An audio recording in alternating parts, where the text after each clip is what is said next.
Just been reading up about all the political turmoil that seems to be going on in just about every other country around the world these days. In fact, it's a question we often get.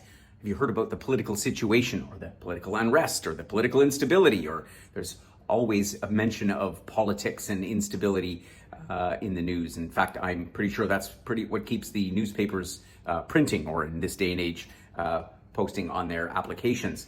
It's certainly nothing new. I think we're all accustomed to, reading the headlines, but it's only when we make the decision to travel somewhere and all of a sudden that news headline pops up and we think, oh my God, there's political unrest or a situation. Is it safe to go there? Obviously, we have to contend with these issues and we have to look at them very carefully in every single time. But for the most part, I think we have to separate the politics of the country from the day-to-day, everyday living of a country. And of course, for those who don't travel so much around the world, it's easy to sort of look at the news and immediately be concerned or have some fear about traveling into the unknown, as it were.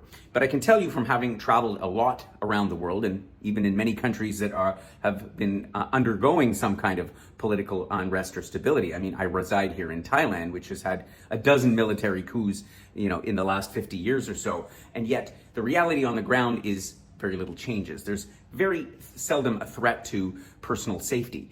It's not to say that we don't take these situations into account, but very often they end up in a what if scenario. What if this happens? What if massive demonstrations could evolve into a broader local conflict, or let alone a civil war like has recently happened in Myanmar in recent years? We're not traveling to Myanmar anytime soon, nor would we travel to any other zones where there are known conflicts going on. But we certainly will be traveling in countries where there is political unrest, not because we want to blatantly travel into a situation where there is some danger to life and limb, but on the contrary. In fact, most places where there's political unrest, the threat to the average person, let alone the traveler, is relatively minimal. So consider that the next time you read the headlines and are planning a trip somewhere, is what underlies all those headlines and what's really going on. Begs asking a few questions.